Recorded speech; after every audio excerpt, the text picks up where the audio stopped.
Wendigo. बर्फ की सफेद चादर में हिमाचल पूरी तरह से ढक चुका है। ये वो वक्त है जब राज्य में सबसे ज्यादा टूरिस्ट आते हैं, लेकिन सभी जाने माने टूरिस्ट पॉइंट पर ही रुकते हैं। टिहरी के इस सफेद जंगल में तो लोग दिन में भी नहीं आते हैं। पुराने लोगों का मानना है कि यहाँ रूहानी ताकतों का कब्जा है। वहीं कुछ लोगों का मानना है कि यहाँ कोई खतरनाक जानवर रहता है, इसीलिए रूहानी ताकत होने की कहानी बनाई गई है ताकि कोई गलती से भी वहां ना आ जाए। नॉर्मल इंसान तो छोड़िए, कहते हैं कि फॉरेस्ट डिपार्टमेंट के लोग भी उस जंगल में जाने से कतराते हैं, और अकेले तो बिल्कुल भी नहीं। अरे क्या शालिनी यार, ये क्या बकवास वीडियो देख रही हो? हमने तुम्हें वैकेशन के लिए जगह देखने को कहा है, लास्ट डेस्टिनेशन नहीं। रोनित की बात सुनकर सभी हंसने लगते हैं और शालिनी आंखें छोटी करके उसे घूरने लगती है। शालिनी और रोनित के अलावा वहां पर नेहा और आकाश भी होते हैं। असल में ये चारों पक्के दोस्त और 2 कपल हैं जो एक दूसरे से बेहद प्यार करते हैं, और ये सभी अपने रोज की कॉर्पोरेट लाइफ से परेशान होकर कुछ दिनों का ब्रेक ले रहे हैं, लेकिन डिसाइड नहीं कर पा रहे हैं कि आखिर जाएं तो कहां जाएं। अंत में सभी की सुई वादियों पर अटकती है, और ना जाने क्यों शालिनी उस जगह पर जाने की जिद करने लगती है जहां के खतरनाक एक्सप्लेनेशन को अभी अभी उसने देखा है। अरे ये रोनित सही बोल रहा है, देखो किसी अच्छी जगह चल लेते हैं, नहीं तो कहीं ऐसा नहीं हो कि ये ब्रेक हमारा आखिरी ब्रेक हो जाए। क्या यार, तुम दोनों लड़के होकर भी फट्टुओं की तरह बातें कर रहे हो। मुझे तो शालिनी का आइडिया बहुत ही इंटरेस्टिंग लग रहा है। नेहा बेबी, हम कुल्लू मनाली नहीं, टिहरी के सफेद जंगल की बात कर रहे हैं। अरे जहाँ फॉरेस्ट डिपार्टमेंट के लोग भी जाने से डरते हैं, तो भला हम कैसे जाएंगे? जा सकते हैं, मेरा दोस्त साकेत वहीं पोस्टेड है। अच्छा, तो इसलिए जाना है क्योंकि तुम्हारा एक्स है वहाँ। ओहो रोनित, कॉलेज की बात थी वो, प्लीज चिल रहो। तो ये तय रहा कि हम टिहरी के जंगल में जाएंगे। शालिनी की बातें बेमन से ही सही, पर सब मान लेते हैं और टिहरी के जंगलों में जाने के लिए उनकी तैयारियां शुरू हो जाती है। रोनित अपनी 6 सीटर SUV निकालता है और सब के सब रात में ही दिल्ली से हिमाचल की ओर निकल जाते हैं। रास्ते में रुककर वो खाना पीना भी खाते हैं, और चंडीगढ़ पहुंचने के बाद शालिनी का दोस्त साकेत भी उनके साथ हो लेता है। चूंकि रोनित गाड़ी चला रहा था और आकाश उसके साथ आगे बैठा होता है, और दोनों लड़कियां पीछे बैठी होती हैं, और साकेत भी उनके साथ ही पीछे बैठता है। शालिनी की बगल में साकेत को बैठा देखकर रोनित को जलन महसूस जरूर होती है, लेकिन वो गाड़ी चलाने पर ध्यान देता है। इधर आधी रात गुजर चुकी थी, दोनों लड़कियां सो चुकी थी। शालिनी तो साकेत के कंधे पर सिर टिकाकर सो जाती है, और आगे आकाश भी झपकियां ले रहा होता है। रोनित लगातार रियर व्यू मिरर में शालिनी और साकेत को देख रहा था।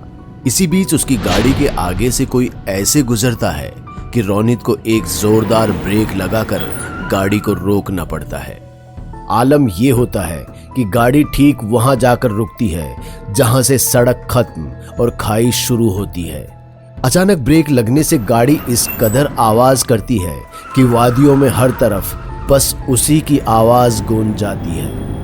रोनित तेजी दिखाते हुए गाड़ी को सेफ जगह पर पार्क करता है, और उसके बाद सभी गाड़ी से नीचे उतरते हैं और रोनित से पूछते हैं कि आखिर हुआ क्या।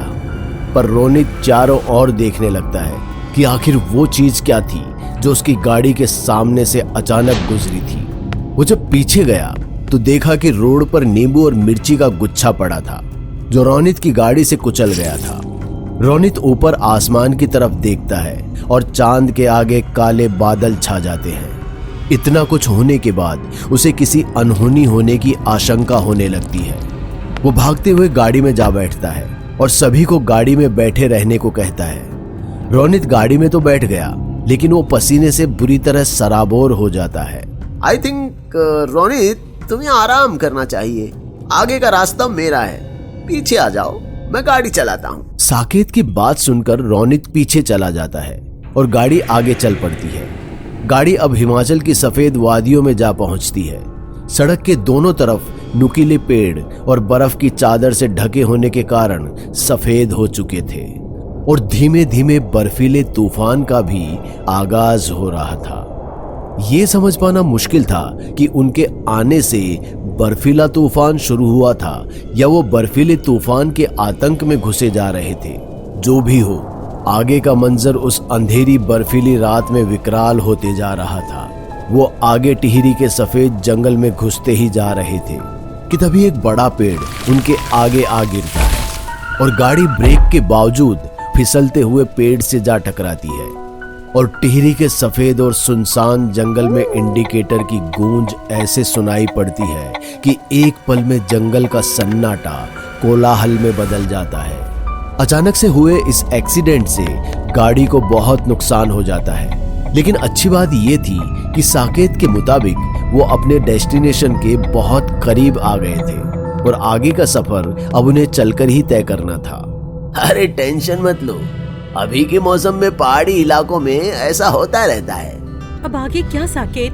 रोनित की तबीयत भी कुछ सही नहीं लग रही है। देखो, जहाँ हमें पहुँचना था हम उसके बहुत ही करीब है, तो जरूरी सामान उठाओ और चलो चलते हैं। हमें वापस लौट जाना चाहिए यार।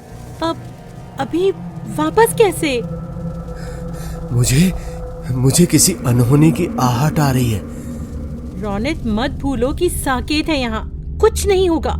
शालिनी की बात सुनकर रोनित कुछ नहीं कह पाता और सभी जरूरी सामान उठाकर सफेद जंगल से होते हुए सफेद रेगिस्तान में पहुंच जाते हैं और अपना टेंट लगा लेते हैं। लेकिन उनके पास 2 ही टेंट होते हैं, तो ये तय होता है कि नेहा और आकाश एक टेंट में और रोनित, शालिनी और साकेत दूसरे टेंट में एक साथ रहेंगे।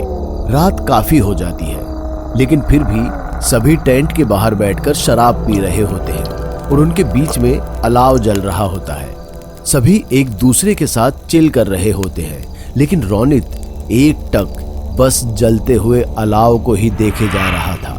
नेहा और आकाश अपने टेंट में चले जाते हैं, फिर साकेत भी दूसरे टेंट में चला जाता है। शालिनी रोनित से भी अंदर चलने को कहती है, लेकिन वो कुछ देर बाहर ही बैठने की बात करता है, जिसके बाद शालिनी भी टेंट के अंदर चली जाती है। उसके अंदर जाने के कुछ देर बाद आसमान में एक रहस्यमयी चमक उठती है और रोनित को फैले हुए सफेद चादर पर कहीं दूर एक आकृति नजर आती है। वो डरकर आंखें मूंद लेता है और जब आंखें खोलता है तो उसे ऐसा लगता है कि वो आकृति ठीक उसके सामने ही है और वो डर से गिर पड़ता है, लेकिन उसके सामने कोई भी नहीं होता है। वो भागते हुए अपने दोस्त आकाश के टेंट पर जाता है और उसे बुलाता है, पर वो दोनों सो रहे होते हैं। तभी वो अपने टेंट की तरफ बढ़ता है और अंदर का नजारा देखता है तो उसके पांव तले से जमीन खिसक जाती है। शालिनी के कपड़े टेंट में इधर उधर पड़े होते हैं और वो खुद साकेत के साथ चादर के नीचे हिचकोले ले रही होती है और इससे पहले कि रोनित कुछ कह पाता, उसके कंधे पर एक अजीब हाथ आता है और जैसे ही वो पीछे घूमता है उसे कोई अपनी ओर खींच लेता है और उसकी आंखों के सामने अंधेरा छा जाता है। रोनित की तेज आवाज सुन आकाश और नेहा टेंट के बाहर आ जाते हैं और रोनित को आवाज लगाने लगते हैं। दूसरी तरफ शालिनी भी अपने कपड़ों को संभालते हुए बाहर निकलती है, लेकिन किसी को भी रोनित नजर नहीं आ रहा था। फिर भी वो चारों अपने हाथ में टॉर्च लेकर बर्फ से ढके सफेद जंगलों में निकल पड़ते हैं। शालिनी न जाने साकेत के कान में क्या फुसफुसा रही होती है, पर आकाश और नेहा को रोनित की बहुत फिक्र हो रही थी। वो लगातार रोनित को आवाज दे रहे थे। मुझे लगता है हम बेकार में ही परेशान हो रहे हैं। इस ठंड में वो आसपास ही गया होगा, आ जाएगा। बिल्कुल चुप हो जाओ। तुम्हें ठंड लग रही है ना, तो वापस अंदर चली जाओ। वो हमारा जिगरी दोस्त है। लुक, वो मेरा बंदा है। अच्छा, तो उसे बाहर छोड़कर तुम अंदर क्या कर रही थी? प्लीज गाइस, हमें छकड़ने की जगह रोनित को ढूंढना चाहिए। नेहा के इतना कहते ही सब शांत हो जाता है और वो सब वापस से रोनित को ढूंढने लगते हैं। तभी नेहा का पांव कहीं धंस जाता है। वो टॉर्च घुमाकर नीचे देखती है तो डर के मारे उसकी चीख निकल जाती है, क्योंकि उसका पांव एक नरकंकाल के सीने में जा धंसता है। और जब वो टॉर्च की रोशनी को आगे करती है तो हर जगह नरकंकाल ही फैले होते हैं इस भयानक मंजर को देखकर सभी की आंखें डर से फटी की फटी रह जाती हैं। और तो और उनकी हिम्मत ही नहीं होती कि एक कदम भी आगे बढ़ सके। तभी वहां उन्हें छोटे पांव के निशान के साथ एक बड़े पांव का निशान भी दिखाई देता है, जो किसी नॉर्मल आदमी के पांव के निशान से काफी बड़ा था। तभी शालिनी बोलती है, वेंडिगो, इतने बड़े पांव का निशान सिर्फ उसका ही हो सकता है। मतलब रोनित। रोनित क्या शालिनी? अगर ये पांव का निशान वेंडिगो का है तो रोनित अब तक नरकंकाल में बदल गया होगा। हमें अभी यहाँ से लौट जाना चाहिए।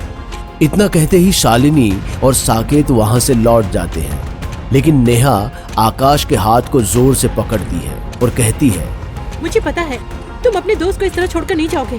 मैं तुम्हारे साथ हूँ। आकाश ये सुनकर काफी इमोशनल हो जाता है और नेहा का हाथ पकड़ बिखरे हुए नरकंकालों के बीच से होता हुआ आगे बढ़ने लगता है। कुछ देर चलने के बाद उसे किसी के कराहने की आवाज सुनाई देती है। वो तेजी से आवाज की तरफ भागने लगते हैं और देखते हैं कि एक बड़े पेड़ के नीचे रोनित कराह रहा होता है। उसके कंधे पर गहरा जख्म होता है और तो और उसके मुंह से खून भी निकल रहा होता है। रोनित, रोनित मेरे भाई, ये क्या है?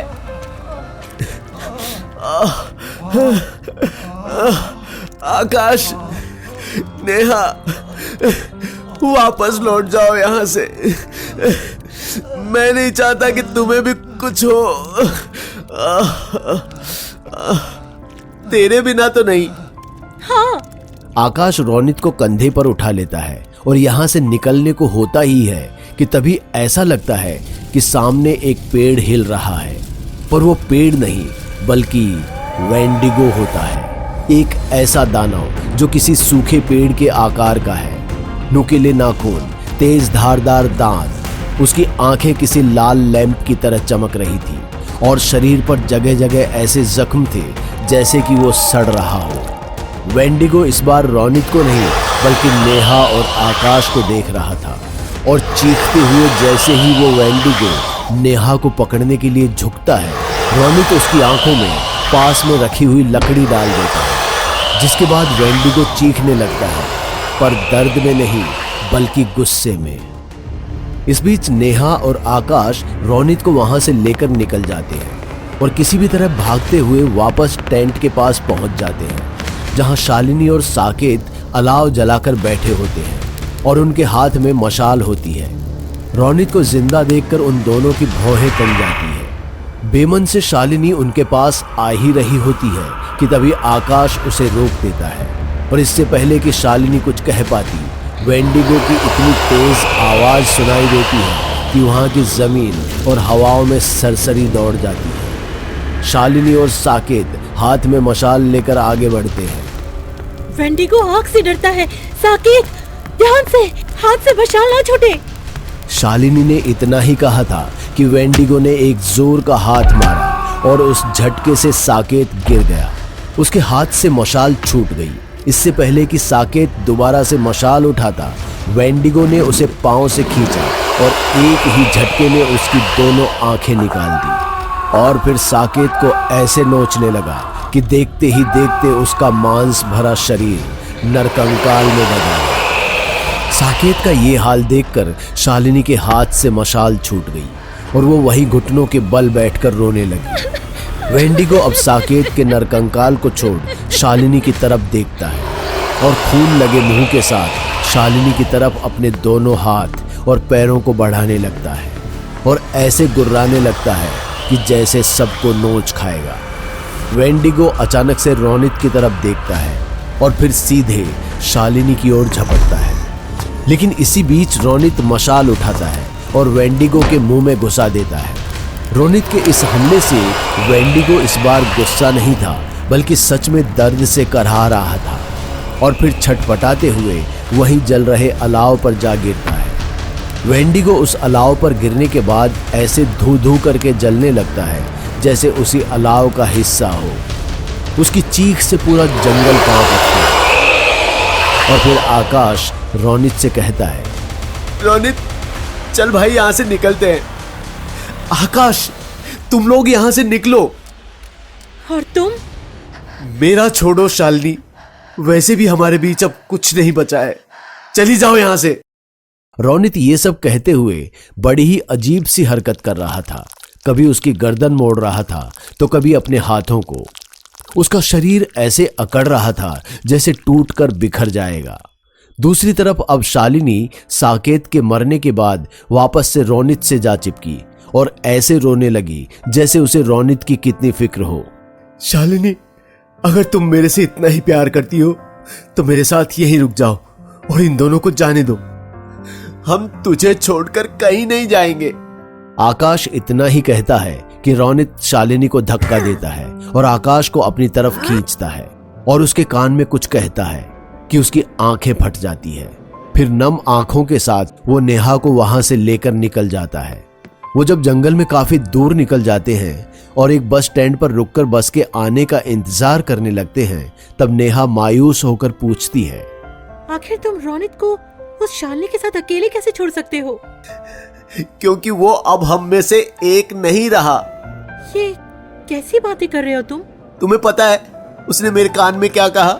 इसके बाद आकाश बताता है कि वेंडिगो एक श्रापित दानव है जो कभी खत्म नहीं हो सकता, और अगर कोई उसे मारने की कोशिश करता है या मार देता है तो वो फिर अगला वेंडिगो बनकर उस श्राप को झेलता है। और अब रोनित भी एक वेंडिगो बन चुका है। मतलब शालिनी? उसे उसके किए की सजा मिलेगी। दोस्तों, अगर आपको हमारी कहानी अच्छी लगी हो तो लाइक, कमेंट और शेयर जरूर करें। साथ ही रेगुलर अपडेट के लिए चैनल को सब्सक्राइब करें। और अगर आपके पास भी कोई डर से भरी दमदार कहानी है तो भेजिए हमारे मेल एड्रेस पर अभी।